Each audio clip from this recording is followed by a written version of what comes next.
Okay. Hello, Alok. Hello, Nela. Hi, very excited to have you in February in Holland to give. Yeah, so Yeah, we so met. am I.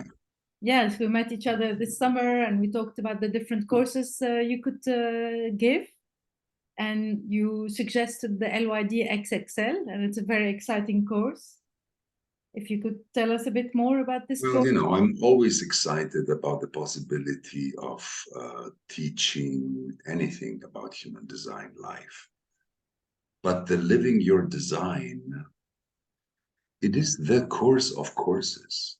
It is a shame that so many people just take it as a first step towards learning more, because when you do that, you oversee the most fundamental thing in human design, which is that Living Your Design is the only course that is focused on the practical value of being one of the fortunate human beings that had the good luck to come across this knowledge in your lifetime. Because if you understand the fundamental premises of living your design, which is really just 4 different ways of existing as a human being on this plane. It's about how to stand in the world. And it's not a matter of detail. It's a matter of being. In other words, it has nothing to do with feeding the mind a lot of understanding about, how complex we are as human beings. Because we're only complex if you look at us from the point of view that is mental, philosophical, moral, psychological. If you look at our conflicts, our mental or emotional conflicts, and the way the mind traditionally has dealt with them, then yes, we seem to be so endlessly complex that, the more you know about your problems just grow bigger, because they're not really yours. They are just human, and you experience them as yours because those human dilemmas have never been faced and confronted and dealt with properly. Which is what the Living Your Design is. It has 4 types, it has 4 strategies, it has 4 different ways to face those dilemmas, because they're human, but they're not a personal problem of yours necessarily.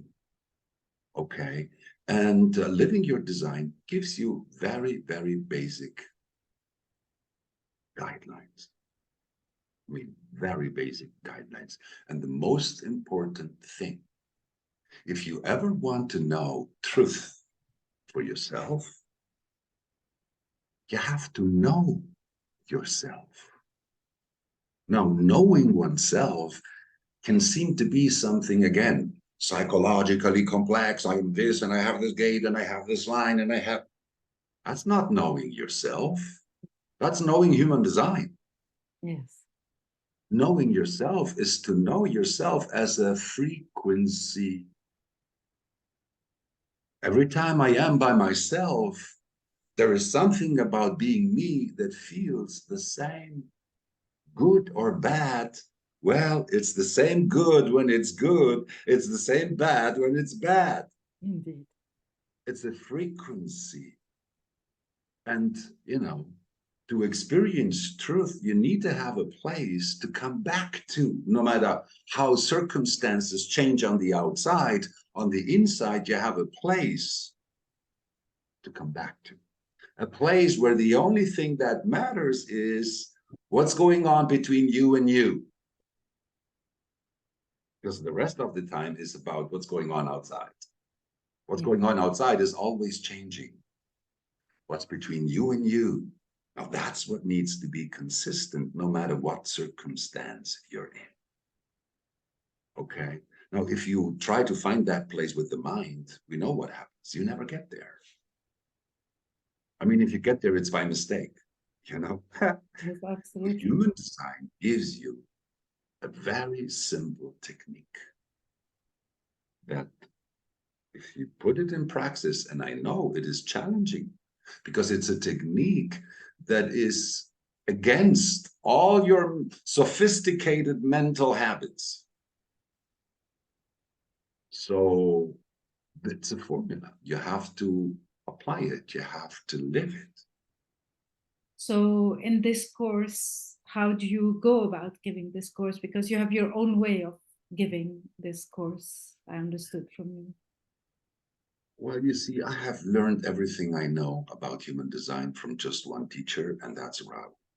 It was more than enough. Yeah. I had the good fortune of being not just his direct student, his partner, his translator into Spanish, his collaborator at many levels, and fortunately also, he used to call me his friend, and I normally call him my first nine-centered friend. It's like I learned a new way of being a friend with him. And for him, it was very clear. It's stated in many recordings of his that the living your design is not a course. It's a demolition experience. It's there to crack your mental walls. It's there to crack through, the walls of your secondhand certainties. Certainties that your mind holds on to, and they've never been based on your own experience. It's just assumptions you make because it seems normal. And maybe it is normal, but you see, normality is at the opposite end of uniqueness. So I never stopped teaching the living your design as a shocking experience, because it's the only way that you can trust that maybe someone is actually not just going to look at those formulas and say, oh, how interesting, but they're actually going to try to put it in motion. Okay? Because if you're not shocked, if you do not realize to which extent you are identified with what you're not, then you might not even see the point. That's why it is so dangerous to study living your design as, conceptually, because then you can end up being one of those many people that are there in social media who are endlessly knowledgeable about human design, but they distill frustration, bitterness, homogenized hopes, and they're just using human design the way they were using other stuff before. It's a good seller. It's it's what people want to know, more about myself and this. So at some point, you see, this year it's going to be 30 years. I'm a human design professional at all levels. I have trained several generations of analysts in many different languages. And well, I was kind of like, yes, there's more and more people interested in human design, but I don't see more and more people speaking with their own voice. Expressing their own experience. I see a lot of people, posting and repeating what Ra said. It's like there's a competition there to see who is better at repeating what Ra said. Yeah. That's not awareness. That's memory. Yeah, absolutely. So it made me wonder. It's like, what is this? And, I have no certainties, but I figured, well, I was lucky because before Ra, I was with Osho for 7 years, digging into, the world of energy, the world of the unconscious, the world of, what's beyond my personality. So I had a background that allowed me to know from the first moment how to use human design in my own, wherever I went, it was there because it operates through the aura. Mm-hmm.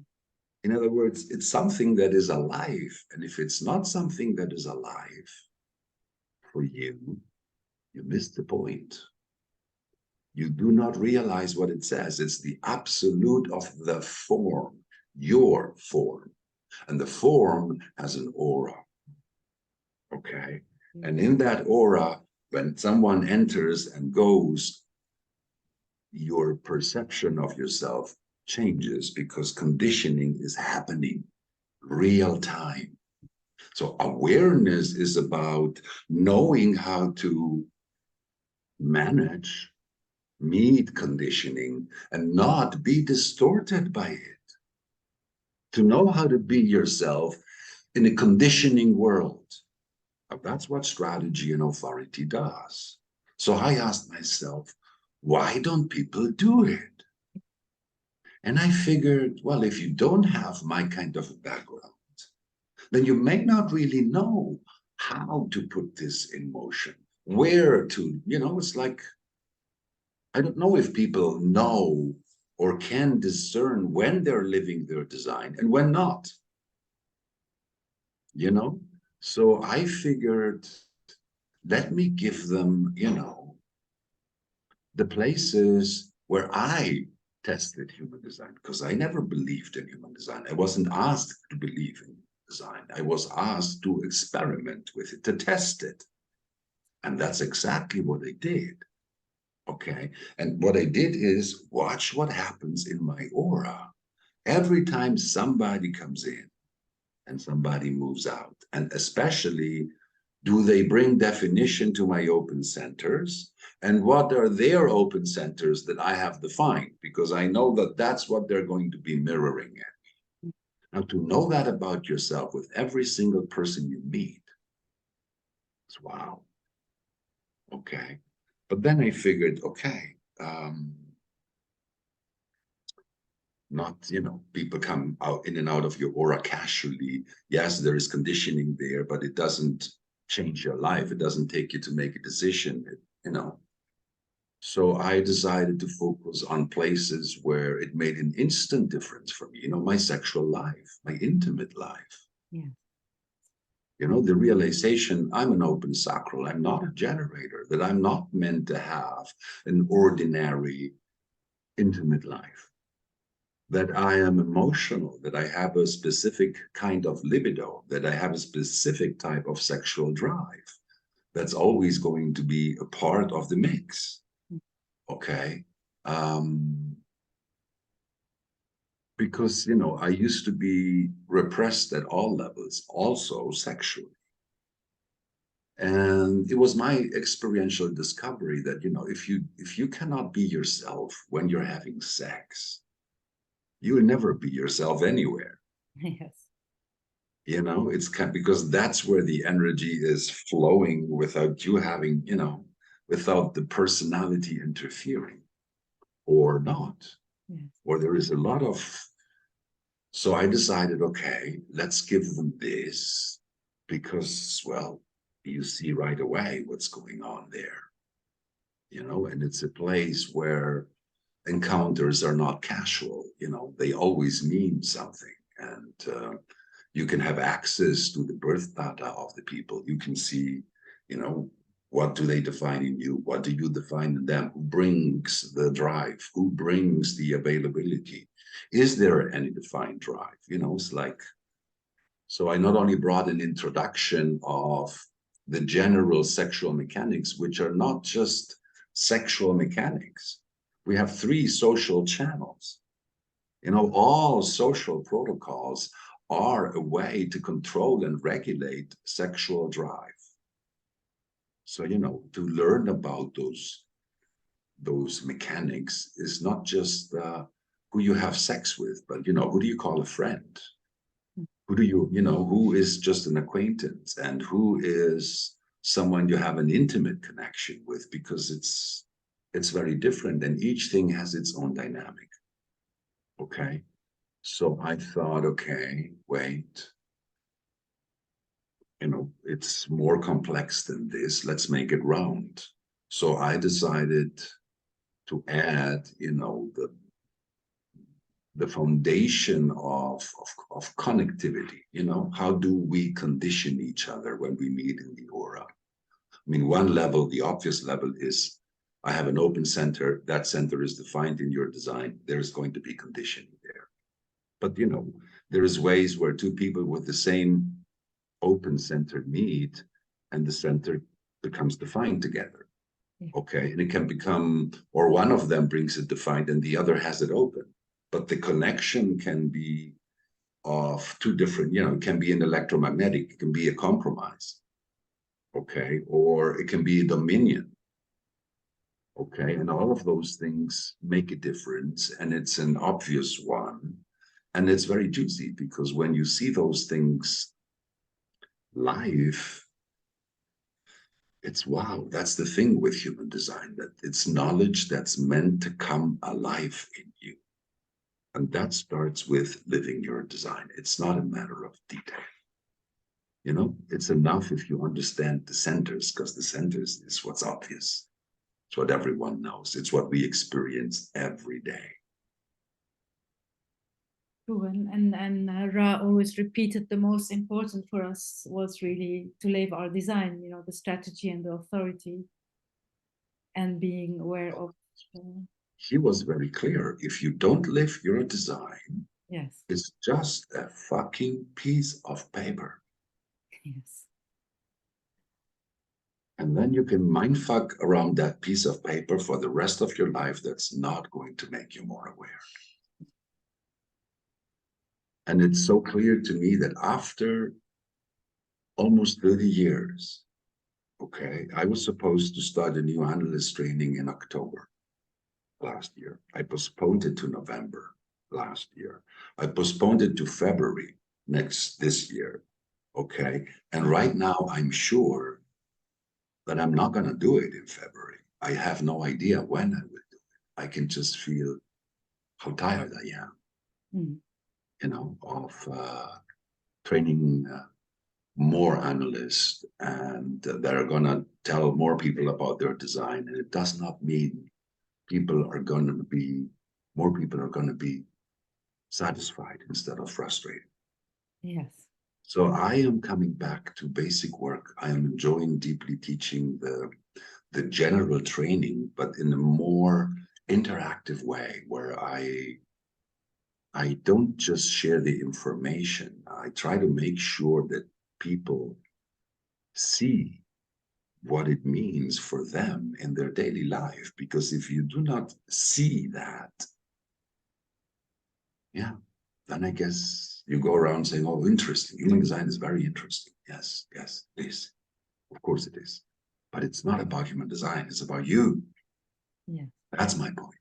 And if I dedicated 30 years of my life to this thing, it's not just because it fed me well. It transformed the foundation of my consciousness, and I was a difficult case, like Ra used to joke, if human design can wake up a lock, it can wake up anyone. Amazing. Anyone.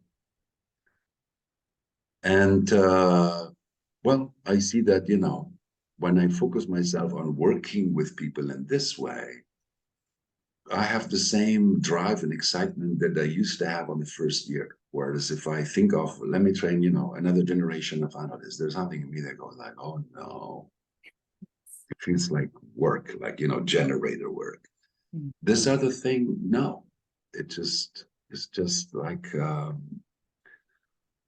okay, it worked for me. Why shouldn't it work for you, right? Absolutely. Kind of thing. So it's I don't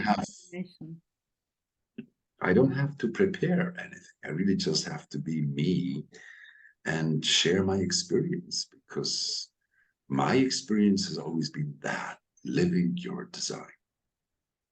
And Rob was my first example. He was living this stuff rigorously. He made no exceptions with anyone. He was the same guy with me as with his wife, as with his children, as with the dog. It was his frequency, the frequency of his being.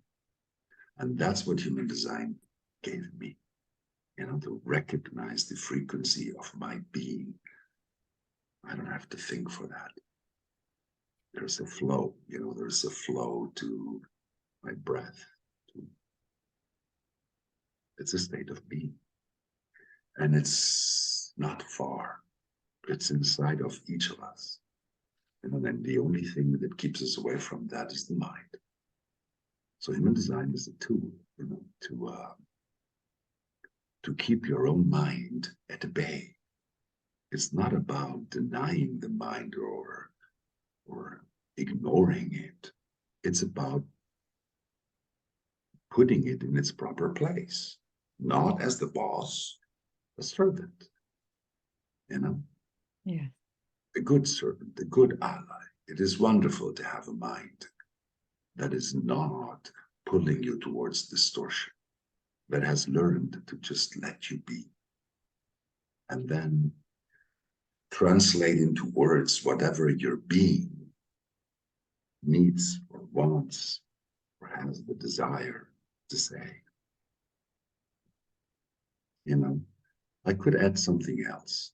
You see, by all the complexity, we are complex. Why? Because there's three basic energies that move us. We're moved by desire, we're moved by need, and we're moved by indecisiveness. All of us. You know, it's the fuel for our psyche. And you see, the psyche, what is the psyche? It's not the mind, and it's not the emotions. In a way, it is what links the emotions with the mind, without a clear barrier of where one ends and where, you know, the only difference is the emotion carries energy, whereas the mind doesn't carry nothing. Okay, but it's the psyche. So that, you know, living your design, following your strategy and your authority is the only way for you to orchestrate sharing, the sensitivity towards your needs, and the necessary indecisiveness to know when to do which. You know, that indecisiveness is not there to block you. It's there for you to know how to regulate your self-expression. So when you follow your strategy, you know when to respect your indecisiveness. You know when to allow your desire to share to come through. You know when there is something that you need that is at stake. Because following your strategy just keeps you in growing receptivity, where you become aware of those things. You know, it's beyond which channel or which gate. It's human and it's holistic.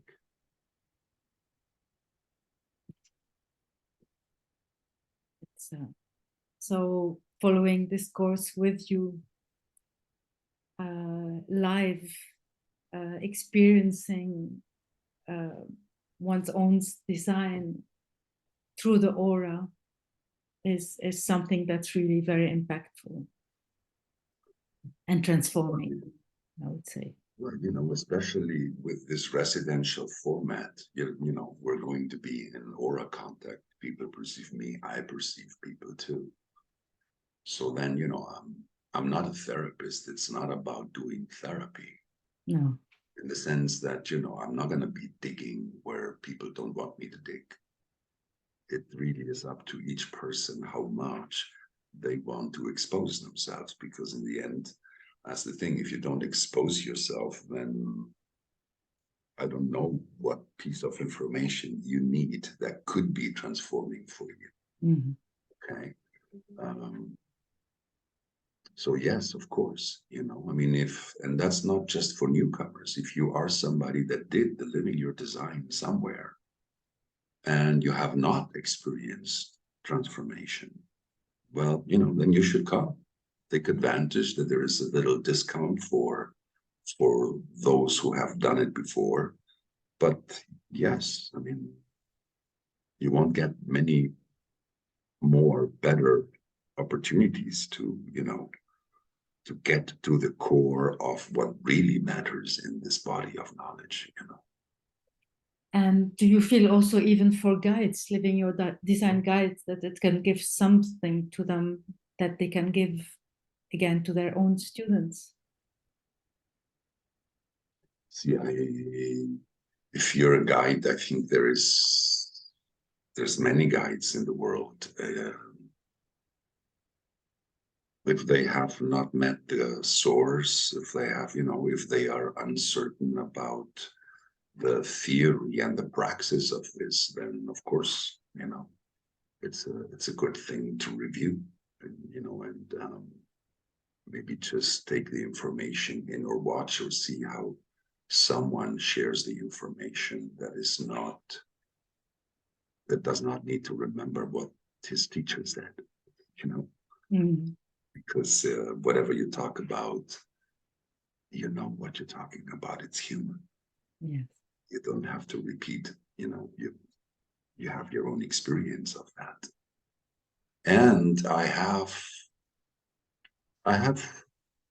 an unorthodox way to do the same thing that Ra was doing, in the way I present the information. I think I start at, well, the place where everybody can see from the beginning that we have no choice, that we are helplessly driven, like it or not, it's just logical.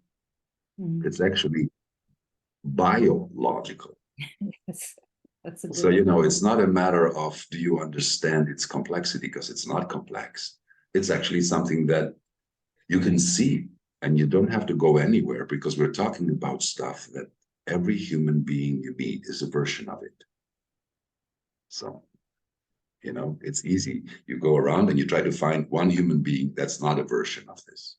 And you soon will see these mechanics, they work because they reveal something that's present in everyone. Yeah. Just different versions of the same human components that we all carry. Great. And then we're going to have 4 days to give the LYD. Then we'll have a 1-day break, and then we go into the Penta and the Wa. Yes. So. Yes, Penta and Wa.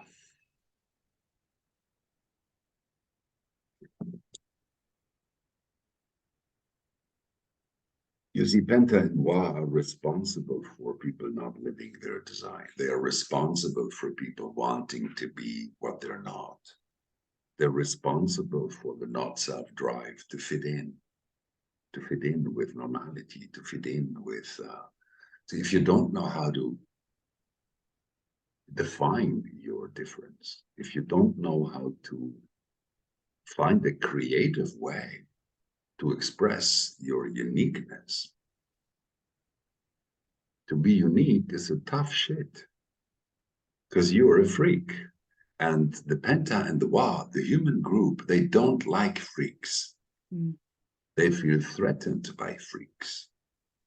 They don't like exceptions to the norm. So, that's why nobody experiences their uniqueness, because they have never been trained for that, because there is no school for that. All schools are an indoctrination system of some kind. I mean, beyond good or bad, It's not like we shouldn't have them. That's not what I'm saying.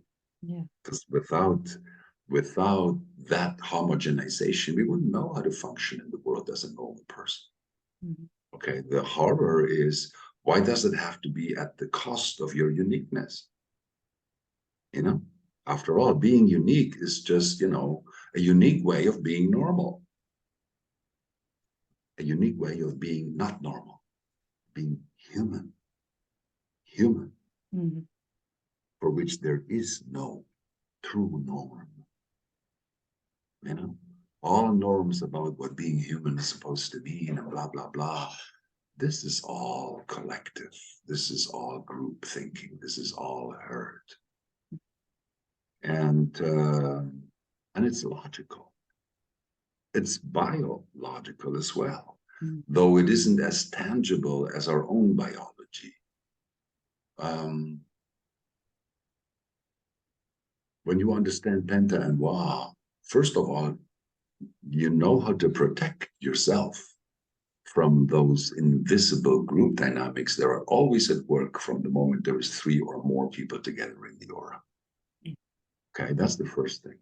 But the second thing is, you understand why there is no one you can blame.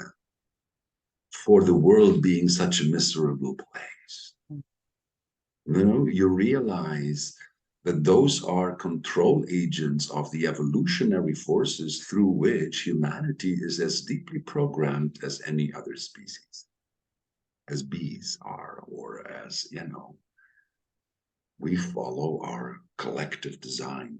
That's the Penta and that's the Wa. They set up the hierarchies. They set up the roads, the rules, the laws, the standards for all of us. And they don't depend on you or me. It's nothing personal. They don't depend on kings. Kings come and go like everyone else, you know. It's the institutions, it's the throne. You know, it's the institutions we have created to organize the group life. So we have a health department, you know, we have, what do I know, security, police department, we have teachers, we have the money system, the business, the, you know, all of that is structured, controlled in an incredibly perfect way. It's beautiful, actually, when you see it. Mm. The only thing that's horrible is that it's all at the expense of the spirit of the individual. You know, civilization is built with the sacrifice of individuality. You know, it is not made for diversity. It is made for uniformity, homogenization. And see, it's not something we can stop. The program is not something we can change or go against without suffering. But once you understand its rules, and once you understand your helplessness, you know, it's like trying to change the world. You can't change the world. You can try and find your place in it. You can try and find ways to express yourself creatively in it while you're in it, no matter what your circumstances are. But you can't change the world. It changes on its own. And when I say it changes on its own, it does not change the way you want it, the way I want it. It changes according to the way the group demands it. But the way the group demands it according to our, you know, our design by nature, not the way we identify with God constructs and, you know, see ourselves as semi-gods, or, you know, we do not recognize and we do not know how to integrate and honor our animal nature. You know, we were driven by religions to condemn it, you know, and to fake that we are above the animal, that we are not a beast. And of course, we know we are.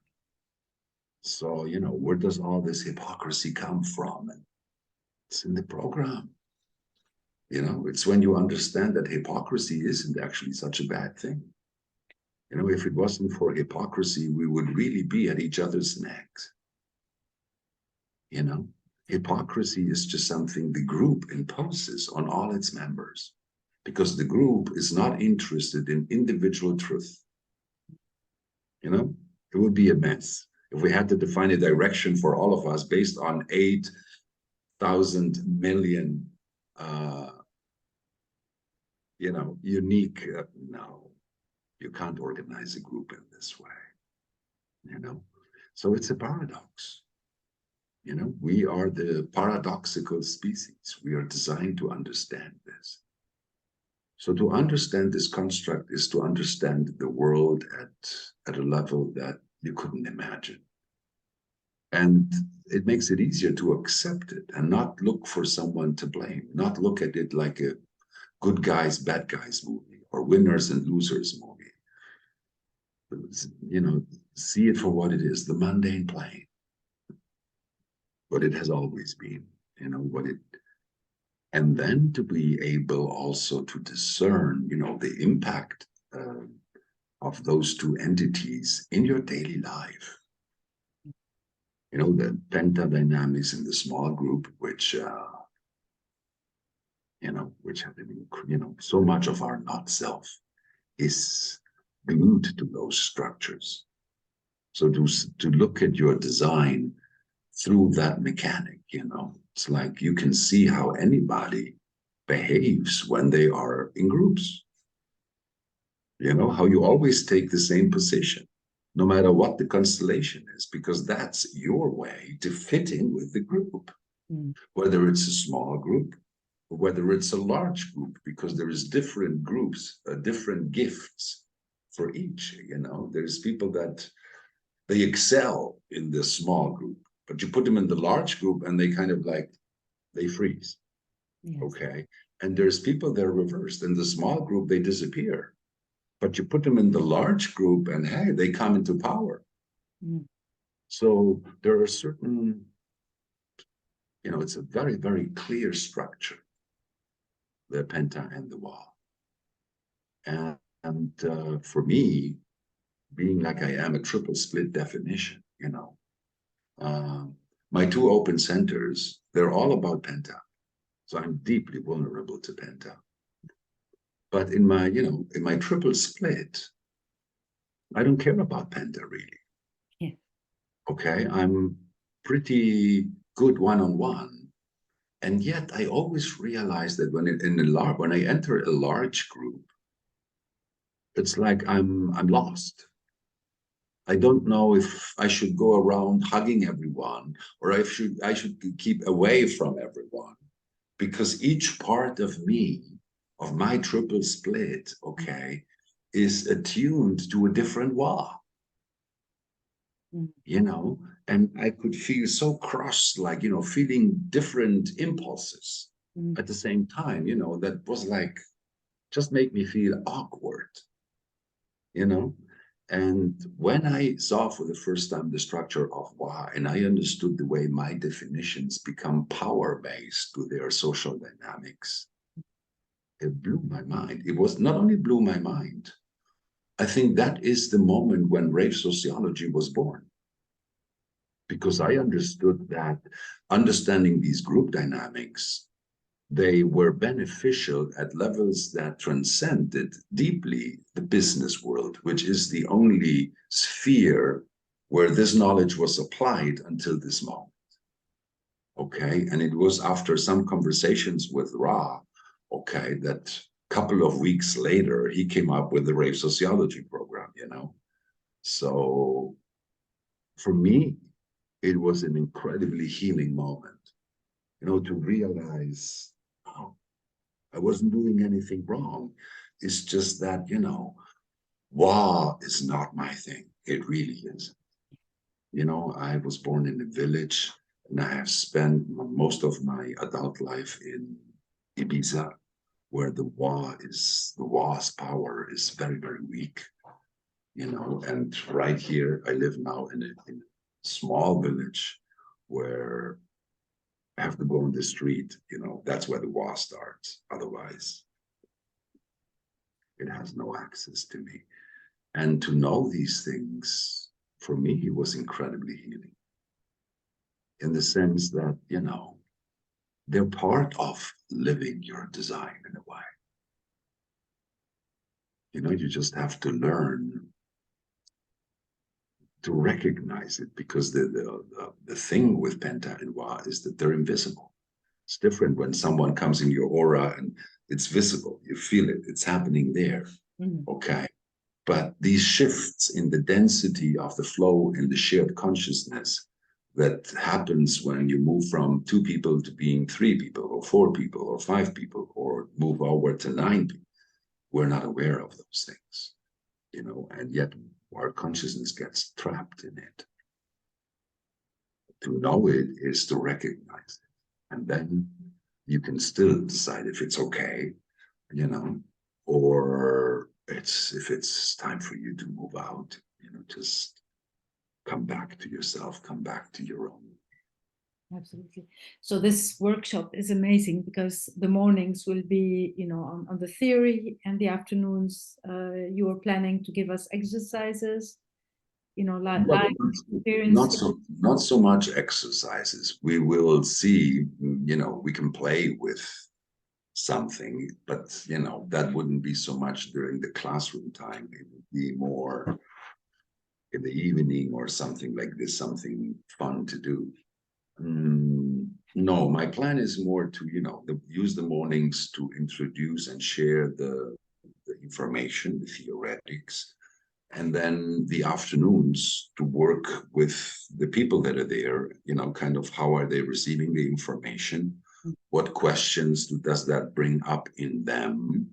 Okay, and then with their design on the screen, provide an answer that not just answers the question theoretically, but that I can see the substance of why is this person asking this? What does it have to do with her? And what is the piece of information that can, well, widen her understanding in a way that it makes a difference in, how she embodies that principle in her daily life, where she can take advantage of it and where she can protect herself from being burdened by it, herself or himself, whatever. We're really looking forward to this, to the 2 workshops, and to have you again in Holland soon. Me too. I mean, if you're someone that's just looking for knowledge and theoretical, then you really shouldn't come. Yes. Okay, because I mean, the knowledge is going to be there, but the focus is going to be on, how does it transform the way you behave, the way you live your design, the way you meet these forces, and knowing them, you don't allow them to distort you, which means you either surrender to them because it's correct for you, okay, or you don't, or you surrender to your nature and you say, no, not for me, not this time. And that's what makes the difference, that where you used to be just pulled in, you know how to recognize that's not you. That's how you allow other people to take you for granted. That's how you tell other people, yes, I can be normal. Well, yes, you can. Doesn't mean you should. Or doesn't mean it's your only option. So it's going to be a very empowering workshops for the people who come. It's transformation and empowerment. You should go out of there realizing you can't stop people from conditioning you, but you can stop allowing people to distort you, to determine you. That's up to you. That's up to, well, you being loyal to yourself, to your natural determination to be what you are, or you faking someone you're not because you're afraid of rejection, because you're afraid of not meeting someone. Well, because your fear wins over your determination. And if that is the case, it's good for you to know at least. It's not about that to judge yours. It's just good to know. And well, wait until you're ready to stand up. To stand up for yourself without that meaning you're against anyone. That's the beautiful thing with human design, that it teaches you how to be yourself, and you don't have to go around confronting enemies. It's not about fighting conditioning. It's much more about recognizing the conditioning that's nurturing, okay, from the conditioning that's distorting. But conditioning is going to be there. Your inner authority is what tells you, yes to this, no to that. Thank you very much, Alok, and pleasure to see all of you in the courses and the workshops, and to welcome you. Thank you very much. Yes.